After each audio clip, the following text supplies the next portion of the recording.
ఈరోజు దేవుడు ఒక కొత్త తలుపు తెరిచినా కూడా మనుషుడికి భయం లోటుకి వెళ్తానికి. ఎందుకంటే అలవాట్లు ఉన్న దాంట్లో ఉంటాం బెటర్, కానీ లోపటికెళ్ళి ఏముంటుందో, ఏమవుతుందో, ఏం జరుగుతుందో దేవుడు అక్కడ స్పష్టంగా తెలియజేయబడుతుంది. ముందుకు వెళ్ళు, ముందుకు సాగు.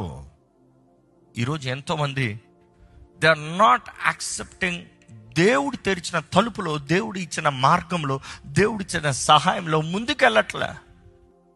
ఫెమిలియారిటీ, అలవాట్లలోనే ఉండాలండి. అలవాట్లను విడిచిపోతానికి ఎంత కష్టమో, అలవాట్లను విడిచిపెడతానికి ఎంత బాధో. ఈరోజు అలవాట్లలోనే నీవు బ్రతుకుతున్నావంటే దేవుని చిత్తంలో నువ్వు లేవు ఫర్ ష్యూర్.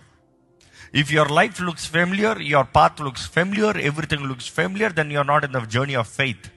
విశ్వాస మార్గంలో చూసినప్పుడు అలవాట్లు కాదండి, దేవుడిచ్చిన రక్షణ మార్గంలోకి ముందుకు వెళ్తావా, లేకపోతే అలవాట్లు కుక్క కక్కి తన వాంతినే మళ్ళీ తిరిగి నాకినట్టంట. ఎట్లంట? కక్కిన దాన్నే మరలా నాకుతావు. ఎంత అసహ్యంగా ఉంటుంది. దేవుడు అంటున్నాడు, నువ్వు కూడా పాపం నుండి బయటకు వచ్చిన తర్వాత మరలా దాని దగ్గరికి వెళ్తామేంటి? చేసిన దాన్ని ఆపిన తర్వాత మరలా ఆపిన దాని దగ్గరికి నేను వెళ్తానంటే ఏంటి?